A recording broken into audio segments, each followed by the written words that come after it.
billahi minasyaitonir rajim. Bismillahirrahmanirrahim. Alhamdulillahirabbil alamin. Arrahmanir rahim. Maliki yaumiddin. Iyyaka na'budu wa iyyaka nasta'in. Ihdinas siratal mustaqim.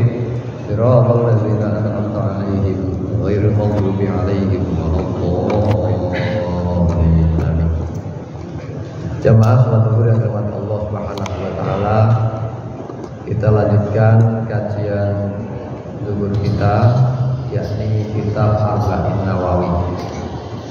Kita sampai pada hadis yang ke-38. Bismillahirrahmanirrahim. Al-haditsus saminu wassalasun. Hadis ke-38. An Abi Hurairah radhiyallahu anhu qala. Dari sahabat Abu Hurairah, semoga Allah meridhai atas sahabat Abi Hurairah, berkata, qala Rasulullah sallallahu alaihi wasallam. Bersabda Rasulullah sallallahu alaihi wasallam, Innallaha ta'ala qala. Sesungguhnya Allah Subhanahu wa taala berfirman. Jadi ini hadis disampaikan oleh Rasulullah, tapi Rasulullah langsung mengutip apa yang disampaikan oleh Allah Subhanahu wa taala. Hadisnya hadis qudsi. Man adali waliyan faqad azantuhu bil harb. Allah Subhanahu wa taala menyampaikan, barang siapa yang memusuhi kekasih-kekasihku, barang siapa yang memusuhi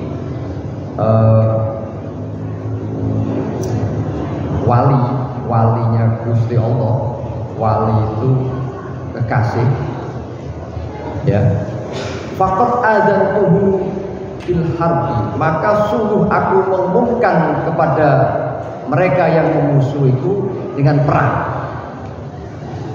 Ini hati-hati kita dengan para wali-wali Allah, karena Allah menyampaikan barang siapa yang memusuhi wali-wali Allah, itu Allah mengumumkan kepada mereka akan mengajak perang. Maka berani memusuhi kekasih Allah, wali Allah, maka Allah yang sendiri akan menyatakan perang kepada mereka. Nah, jadi kita makanya nggak boleh sembarangan, apalagi sampai ya menyakiti para kekasih Allah. Nah, soalnya memang kekasih-kekasih Allah ini juga tidak semua orang dibuka itu adalah kekasih-kekasih Allah, atau bahkan dalam banyak riwayat dijelaskan kekasih-kekasih Allah itu disembunyikan kewaliannya itu melalui hal-hal yang oleh Allah Subhanahu wa taala dengan kemanusiaannya, dengan sifat kemanusiaannya. Artinya para kekasih Allah itu adalah orang yang dititipi ilmu, dititipi keistimewaan oleh Allah Subhanahu wa taala, tapi keistimewaan yang dititipkan kepada wali Allah itu tidak dibuka ke publik dengan zahir yang gampang orang semua tahu. Bahkan karomah, keistimewaan, kemajuban para wali itu oleh Allah memang ditutupi dengan hal-hal yang biasa. Wali itu ya makan minum, wali itu ya punya sifat pelupa, yang punya sifat sakit. Umumnya kemanusiaan itu dimiliki oleh para wali, sehingga tidak mudah juga untuk mengetahui bahwa ini benar-benar para wali. Justru para wali-wali Allah itu tidak ditutupi dengan sifat-sifat kemungkaran. Wah, wali Allah itu karena dia tidak sholat, itu gak ada. Para wali Allah ini ditutupi kewaliannya itu, keistimewaannya itu dengan tadi sifat-sifat yang melekat dengan kemanusiaan itu. Ya makan, ya minum, ya beristri, ya macam-macam kayak umumnya orang. Maka nah masalahnya kalau kita berani mengajak memusuhi wali Allah, Allah sendiri yang mengubarkan, memaklumatkan. Saya umumkan perang kepada Allah Subhanahu wa taala. Jadi makanya cara Allah menyimpan dan mengistimewakan wali juga macam-macam. Memang wali ini ya penjaganya macam-macam. Beda dengan mukjizat ya. Kalau orang diberi mukjizat itu kan kepada para nabi dan rasul yang memang oleh Allah Subhanahu wa taala diwajibkan umat itu tahu kalau itu adalah nabi dan rasul. Jadi kalau rasul punya mukjizat lalu disiarkan, disampaikan kepada kepada umat, kepada jamaah, wajib supaya tahu ini adalah utusan Allah. Ini memang orang yang dipilih oleh Allah menjadi penyampai tabligh kebenaran dari Allah Subhanahu wa taala. Wajib. Mukjizat kalau orang tahu, semua masyhur dengan mukjizat.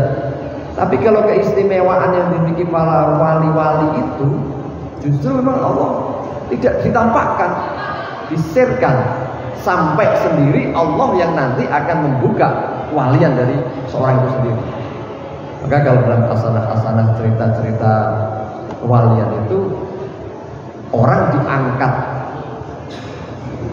dipanggil kembali ke haribaannya setelah ketahuan dia wali.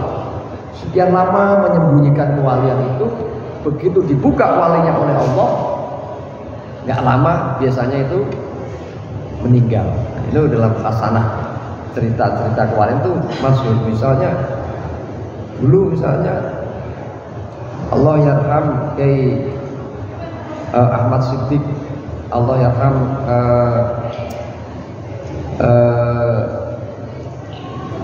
Kiai Pasuruan, Mbah Hamid menyebut disowani seorang rombongan minta petunjuk untuk pembangunan madrasah, pembangunan musola di satu tempat, suatu wilayah. Sama Mbah Hamid, kok jauh-jauh ke saya ngapain? Di daerah sana itu ada namanya si Fulan tinggalnya di sini. Ini namanya ini kira-kira tidak jauh dari ini. Sama rombongan pulang dicari. Kalau menurut keterangan dari Mbah Hamid, ini orangnya biasa ini ya, petani ya, umumnya orang ya, nggak ada ya, umum orang ngaji umum kayak nggak ada masyhur kayak Mbah Hamid yang memang dari mana-mana tahu. Nah, begitu benar ini saya kesini diutus sama Mbah Hamid. Ya karena yang utus Mbah Hamid akhirnya dibimbing, nggak lama meninggal. Begitu diketahui bahwa dia kekasihnya Allah. Ada yang memang wali-wali yang disembunyikan oleh Allah dan kita nggak tahu. Wali-wali itu jangan-jangan nyamar sebagai pengemis di pasar. Tiap hari dia nongkrong, cuma menjadi penjaga pasar, tapi sebetulnya oleh Allah dititipkan untuk menjaga di daerah.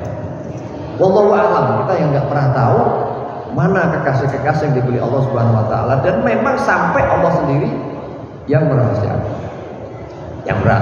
dan akhirnya Allah sendiri yang membuka. Kalau ceritanya Kiai Said Akil Siraj itu dulu justru waktu kunjungan ke Mekah, Kiai Said masih sekolah di sana di Ummul Qura, lalu dikunjungi dan dia cerita, saya pengen ketemu orang tokoh di sini. Sama Kiai Said dicari tokoh-tokoh yang masyhur di Mekah, di lembaga-lembaga yang populer. Kiai ini enggak. Akhirnya Gus Dur jalan sama rombongan itu lewat satu gang. Satu gang ada orang duduk di tempat itu. Di tempat itu disapa dan dia dialog, minta doa langsung. Sambil geloyor, saya sudah sembunyi begini kok dibuka oleh Allah SWT. Nah itulah, kita nggak tahu jenis atau makhluk-makhluk yang dipilih oleh Allah Subhanahu wa taala menjadi para kekasih.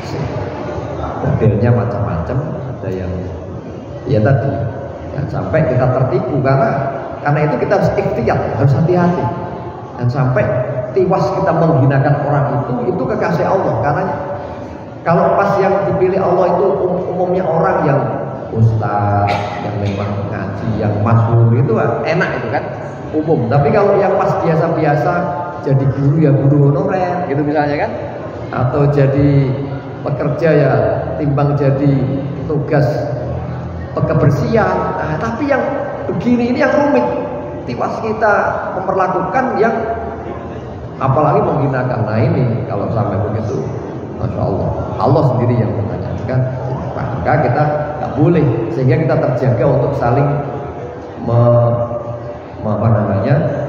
saling menghina orang, saling menzalimi orang, karena jaga-jaga juga. Nah tentu tadi ya ciri-cirinya para wali itu ya. Nah ini selanjutnya, wa ma taqarraba ilayya 'abdi bi syai'in ahabba ilayya mimma aftaratuhu alaihi. Dan tidak ada amalan yang lebih mendekatkan kepadaku dari suatu hamba yang paling aku cintai kecuali amal itu yang saya fardukan, yang saya wajibkan.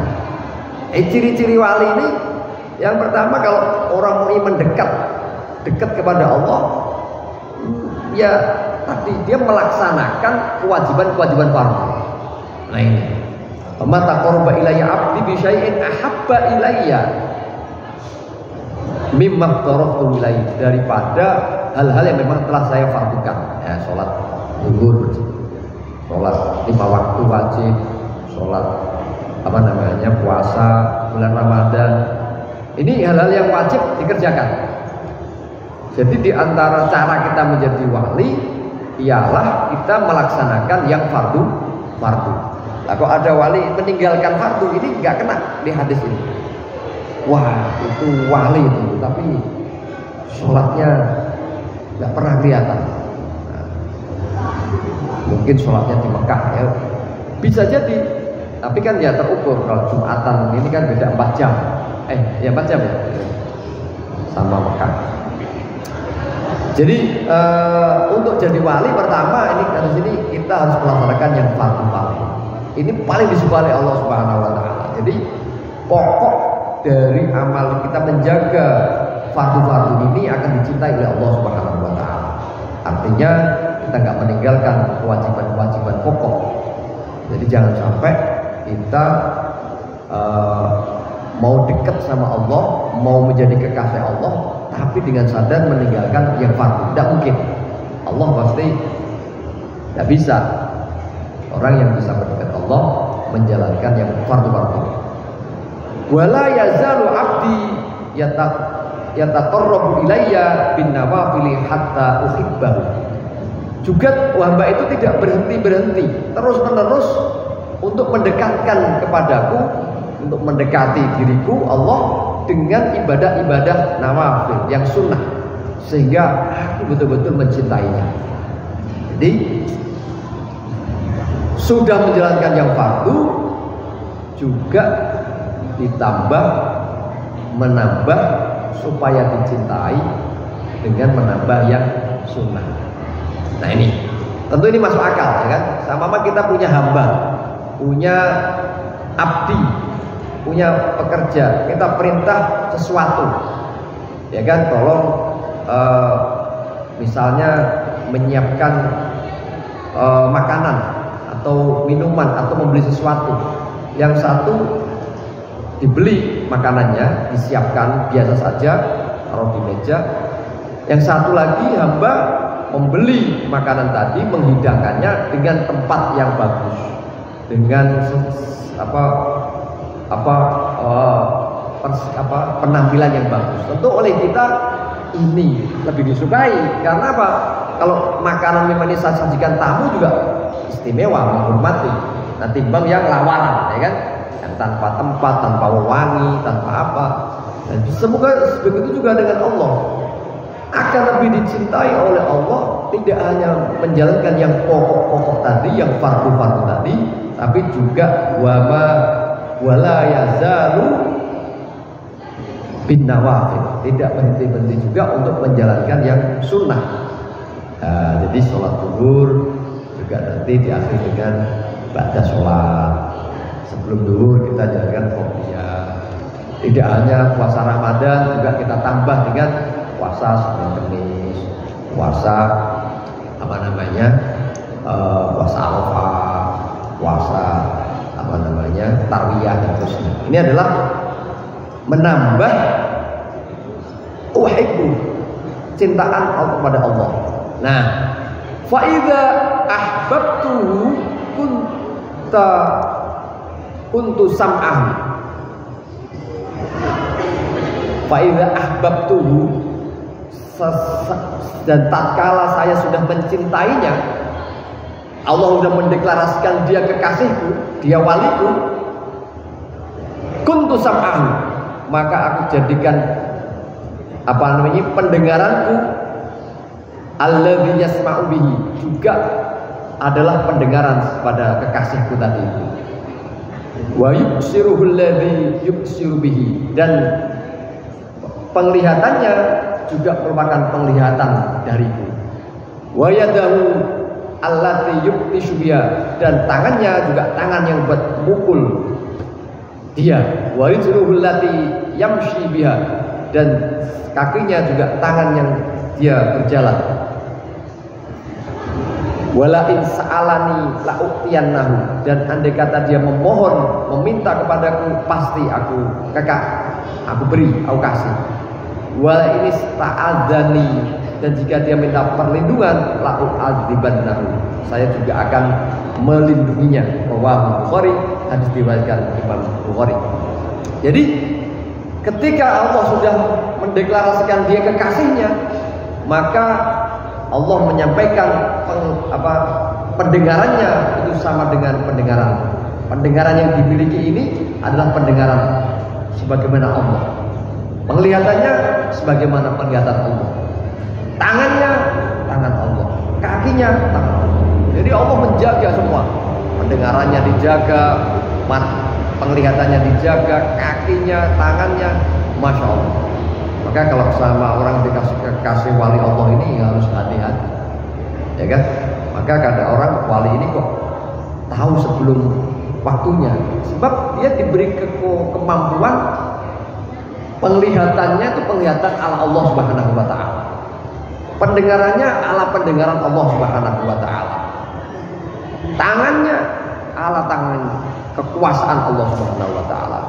Nah, ini kalau tangan wali bisa yang gampang tempeleng, bisa tempelengnya ini kalau ini bisa langsung nggak ada. Nah itu. Jadi dijaga para wali-wali ini sehingga dia tahu semuanya. Jadi kalau wali ini minta salah nih, ya pasti kasih kok, minta pasti diberi. Dan kalau dia minta dijaga, pasti saya jaga. Jadi emang kadang-kadang kalau sudah wali juga nggak terasa kalau dia misalnya melakukan sesuatu, ngomong-ngomong yang tadi itu ya terjadi. Ini kalau ceritanya Kiai Mustafa Bisri, diceritai abahnya Kiai Bisri Mustafa, suatu waktu Kiai Nawawi, bukan Kiai Nawawi, Kiai Nawawi Banten. Ini kan Kiai Nawawi yang Syarfuddin, yang juga tafaulan sama Imam Nawawi ini, Imam Nawawi pengarang Arba'in Nawawi. Imam Nawawi ini lagi kunjung ke Mesir. Nah, di Mesir,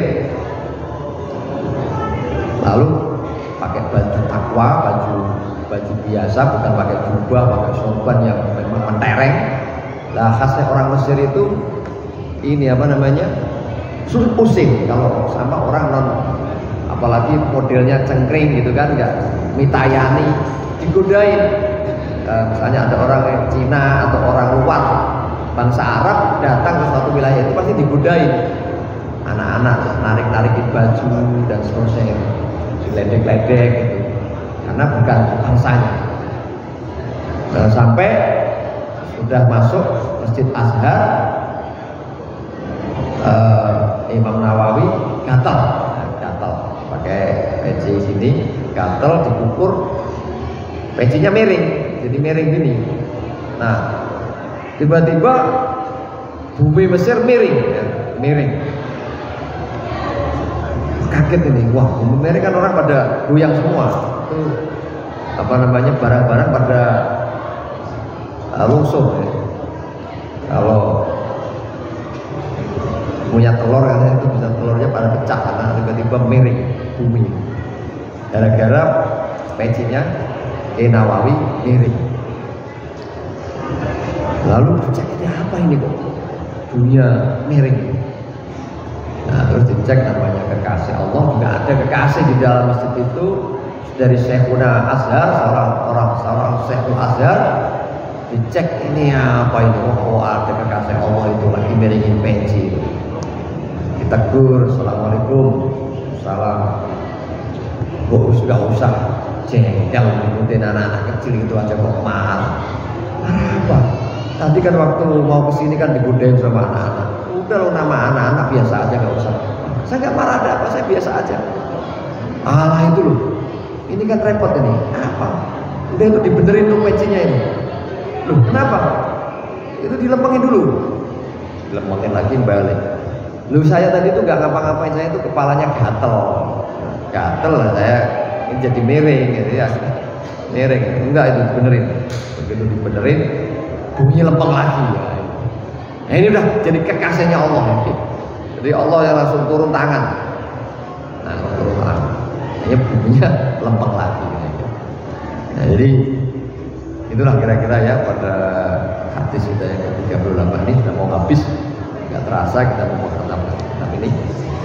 Jadi para jamaah sekalian, mudah-mudahan kita semuanya diberi kemampuan selalu mencintai. Ya, kalau kita tidak bisa menjadi wali-wali Allah, nih, ya kan? Syaratnya gampang, menjalankan fardu, menambah sunnah, dan kita istiqomah. Nah, itu syarat wali Allah. Kalau kita juga nggak nyampe, susah sampai menjadi wali-wali Allah, minimal kita ini berusaha untuk tidak memusuhi, ya syukur menjadi kekasih Allah. Itu kan paling gampang. Ya, kita mendekat pada ulama-ulama, orang yang menuntun kita untuk menjadi kekasih Allah, dan minimal kita tidak memusuhi kekasih Allah, bahaya. Minimal kita keangkut rombongan para kekasih Allah, sehingga kita juga ikut untuk dicintai oleh Allah Subhanahu wa taala seperti dia kekasihnya. Maka itu para ulama kita mengajari untuk cinta kepada para aulia, cinta kepada para kekasih Allah, baik yang sudah meninggal maupun yang masih hidup.